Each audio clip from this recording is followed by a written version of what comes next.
बिस्मिल्लाहिर्रहमानिर्रहीम। अस्सलाम वालेकुम नाज़रीन, आप यूट्यूब चैनल देख रहे हैं। मैं इमरान खान हूँ।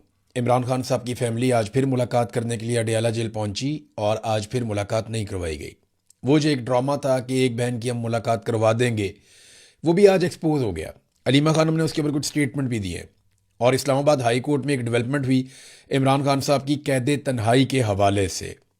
वहाँ पे एक फ़ैसला महफूज किया गया, वो भी मैं आपको बताता हूँ। कुछ और अहम खबरें, लेकिन सबसे पहले अलीमा खानम ने क्या कहा वो ज़रा आप देख लीजिए। उन्होंने कहा जी कि सिर्फ एक मुलाकात कोई खुशखबरी नहीं है कि इमरान खान साहब से एक मुलाकात हो जाए। ये मुजरिम हैं जिन्होंने इमरान खान के हकूक़ मुअत्तल कर रखे हैं। सारे हकूक़ बहाल होने चाहिए। यानी सादा उनका मुतालबा ये इमरान खान साहब की फैमिली का, जनाब ये कोई तरीका नहीं है कि आप ये कहें हम एक मुलाकात करवा देते हैं इमरान खान से। भी उसका, इमरान खान का ये कानूनी हक है कि वो हर हफ्ते मुलाकात करें। ना सिर्फ कि उस तरह मुलाकात करें जैसे अपनी फैमिली से मुलाकात कर रहे हैं, अपने वकला से मुलाकात कर रहे हैं, अपने दोस्तों से मुलाकात कर रहे हैं। तो उनकी मुलाकात जो हफ्ते में 2 दिन है, जो जुमेरात और मंगल, वो मुलाकातें होनी चाहिए और उन्हें कानून के मुताबिक इंसाफ मिलना चाहिए जैसे बाकी सबके लिए है।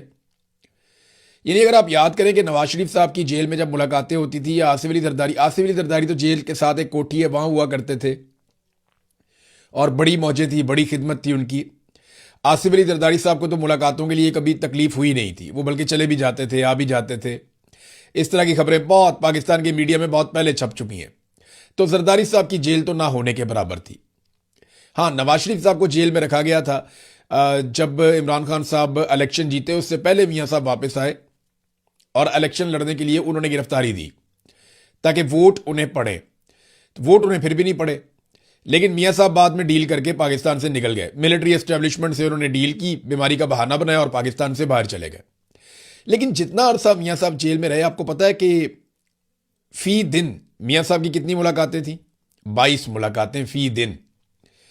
जब हमने मुलाकातों को दिनों के ऊपर डिवाइड किया तो पता चला कि नवाज शरीफ रोजाना की बुनियाद पर 22 मुलाकातें करते हैं।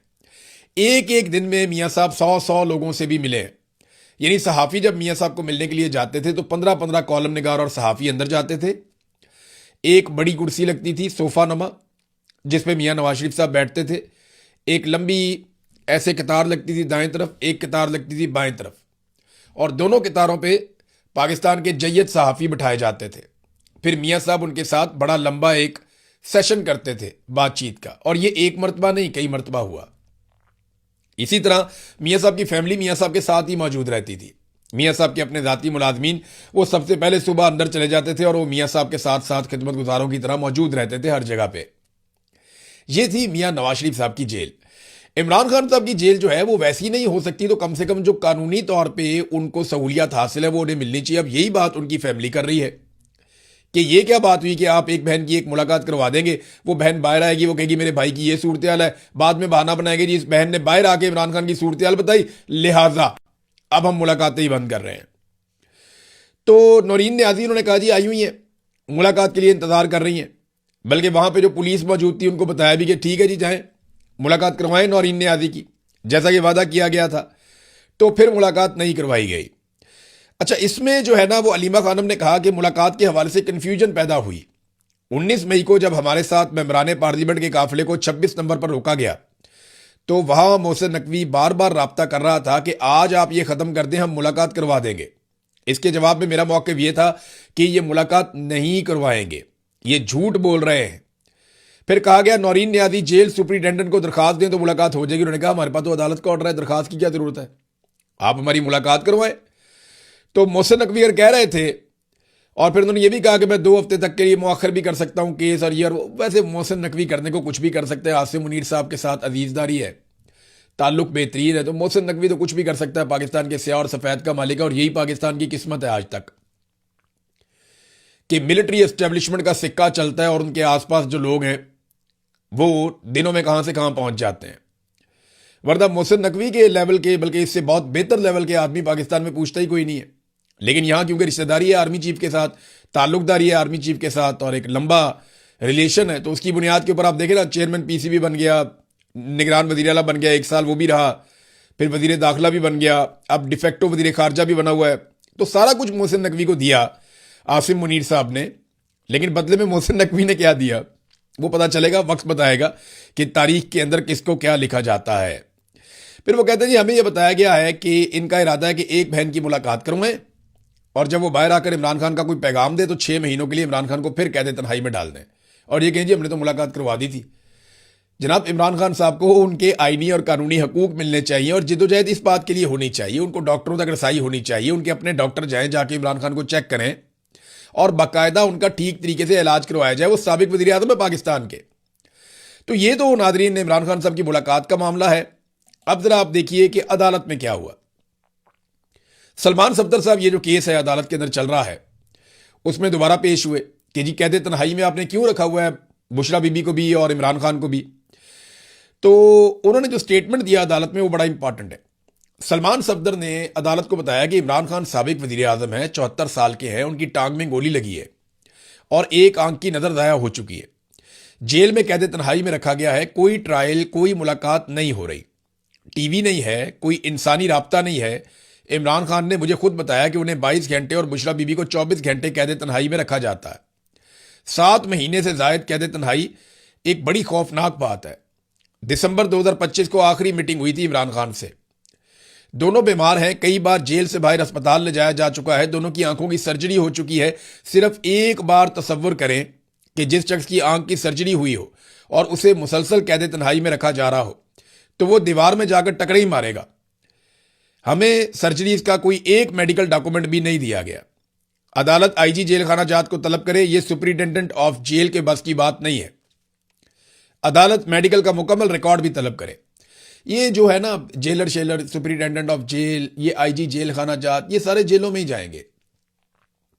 ये जिस वक्त पाकिस्तान की काया पलटनी है ना तो बेशुमार लोग जो जेलों में जाने ना उसमें इस किस्म के सहूलतकार भी जेलों में जाएंगे और ये बड़े आराम से कहेंगे जी हमें तो जनाब कर्नल साहब कहते थे, हमें जनाब फलाना कहता था। उनका नामो निशान भी नहीं मिलना बाद में, क्योंकि कोई आपको लिख कर नहीं कहता कि आप ये नाइंसाफी और जुल्म करें। इससे बेहतर है कि आप यहां से रिजाइन करके चले जाएं या आप यहां से अपना तबादला करवा लें। लेकिन मर्जी है, ये अपने आप को खुद ब्यूरोक्रेसी, पुलिस, ये सारे लोग अपने आप को खुद पेश करते हैं सिस्टम की खिदमत के लिए कि जनाब हमसे काम करवा लें और बस हमें माफ कर दें, हम जो करप्शन करते हैं, कोई 2 नंबरी करते हैं तो उसके ऊपर आप नजर ना डालें। तो नाजरीन, ये खादिम हुसैन सुमरू साहब की अदालत के अंदर इस्लामाबाद हाई कोर्ट में ये मौक़िफ़ इख्तियार किया पाकिस्तान तहरीक इंसाफ के वकील ने या इमरान खान साहब के वकील ने। अब उसमें जो जज साहब हैं उन्होंने फैसला महफूज कर लिया इन दरखास्तों के ऊपर और जज साहब ने रिमार्क्स दिए कि नैब मुकदमात में कैद तन्हाई नहीं होती। मैंने दोनों फैसले देखे हैं, कैद तन्हाई की कोई सज़ा नहीं है। पहले ये तय करेंगे कि दरखास्तें काबिल समात हैं या नहीं है। अगर दरखास्तें काबिल समात करार पाई तो फिर जेल हुकाम को नोटिस जारी करके तलब कर लेंगे। तो ये नादरीन यहाँ पे आके मामला रुक गया। अब ये पता चलता है कि फैसला क्या जो महफूज किया गया उसमें, देखिए अदालत से 26वीं 27वीं आईनी तरमीम के बाद अब अदालत से उम्मीद तो कोई नहीं है। ये बात आप मेरी लिख कर रख लें कि जब तक आसिम मुनीर साहब की तरफ से ग्रीन सिग्नल नहीं आएगा कोई भी अदालत इमरान खान की मुलाकात का हुक्म नहीं देगी और अगर देगी भी तो मुलाकात नहीं होगी। ये सारा निजाम आसिम मुनीर साहब ने जकड़ लिया। याद रखिएगा, एक एक चीज जो है ना वो उनके जरिए से और उनके लोगों के जरिए से हो रही है। ये हुकूमत खुद अपने मुंह से एक मरतबा नहीं बार बार कह रही है कि ये हाइब्रिड निजाम है, इसको मिलिट्री एस्टेब्लिशमेंट या जर्नैल चला रहे हैं, अपनी मर्जी से चला रहे हैं, हम इस पे बड़े खुश हैं। ये जितने सियासतदान हैं ना ये सारे सहूलतकार हैं। दरअसल जो कार्रवाई डाली जा रही है या काम किया जा रहा है वो आसिम मुनीर साहब और उनके चंद जर्नैल या उनके चंद साथी हैं। ये मिलकर पूरे निजाम को ना सिर्फ कंट्रोल कर रहे हैं बल्कि बड़े छोटे तमाम फैसले भी कर रहे हैं। अब इन्होंने मुलाकातों पे पाबंदी लगाई और वजह यह है कि इमरान खान साहब जेल से जब बोलते हैं तो ऐसा लगता है कि कोई शेर धाड़ा है। जब वो जेल से बोलते हैं तो इनकी टांगें कांप जाती हैं सबकी। जब वो जेल से बोलते हैं तो इनके ऐवान लरस जाते हैं। जब वो जेल से बोलते हैं तो इनका बना बनाया बयानिया जो है वो बढ़ जाता है, इनके पल्ले कुछ नहीं बचता। लिहाजा इन्होंने कहा जी इमरान खान साहब का जेल से बोलना भी बंद करवाओ और उनका कोई पैगाम बाहर नहीं आने देना।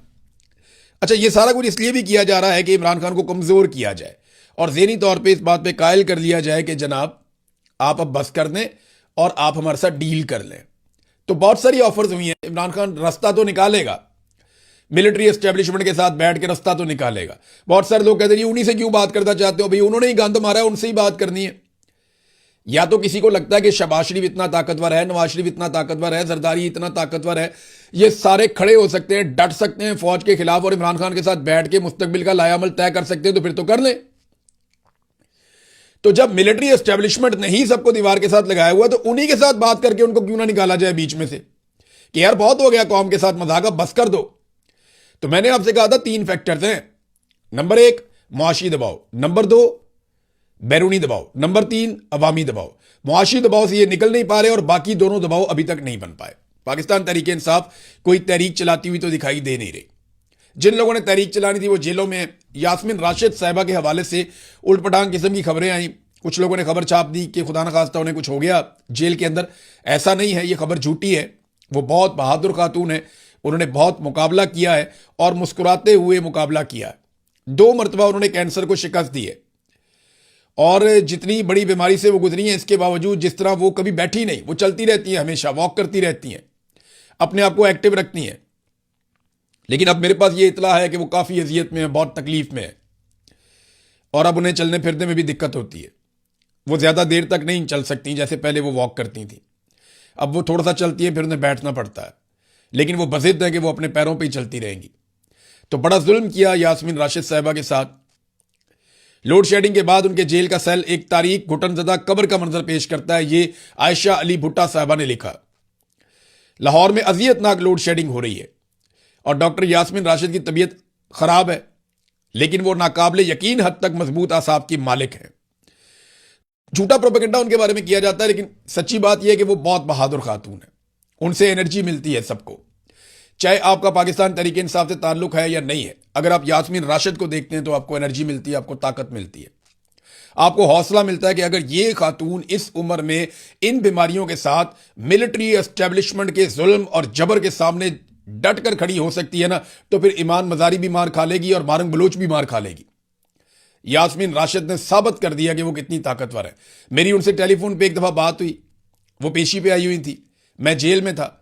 तो उन्होंने जिस अंदाज में मेरे साथ बात की, मुझे 1-2 दिन महसूस हुआ कि यार क्या बात है इनकी। मैं वही सोचता रहा बैठ के जेल में कि कितनी मजबूत खातून है। यानी जो खुद गिरफ्तार हैं, जिनको पकड़ा हुआ है, वो किस तरह बाकी लोगों को हिम्मत और हौसला दे सकती हैं। बहुत ज़बरदस्त खातून है। अल्लाह ताला उनके लिए आसानी पैदा फरमाए, अल्लाह ताला उन्हें लंबी ज़िंदगी अता फरमाए और अल्लाह ताला उनको दिखाए वो फतह जिसके लिए वो लड़ रही हैं। तो नादरीन, ये यास्मीन राशिद साहिबा की सूरत हाल है। अफसोसनाक बात है, काफ़ी बीमार है, लेकिन निज़ाम को किसी किस्म का कोई एहसास नहीं है। पाकिस्तान तहरीक इंसाफ के दौर में बहुत तनकीद होती थी नादरीन। हमारे बहुत सारे सहाफ़ी, बहुत सारे लोग जो हैं दानिश्वर, वो लापता अफराद इस पर बहुत बात करते थे। लेकिन आप देखें आजकल लापता अफराद पहले से बहुत ज़्यादा है, लेकिन कोई बात नहीं करता। आजकल तो सियासतदानों को लापता कर दिया जाता है, जाने माने लोगों को लापता कर दिया जाता है, सहाफ़ियों को, शायरों को लापता कर दिया जाता है, वकला को लापता कर दिया जाता है, लेकिन कोई नाम लेने के लिए तैयार ही नहीं है। आजकल कोई लापता अफराद की बात ही नहीं करता। तो असद कैसर साहब ने बताया कि अपने दौरे हुकूमत में इमरान खान साहब ने 400 लापता अफराद को बाजियाब करवाया था और ये बात उन्होंने कोयटा के अंदर बैठकर कही।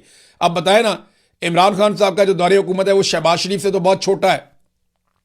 वो 3.5 साल रहे हैं, इनको तकरीबन 4.5 साल होने वाले हैं।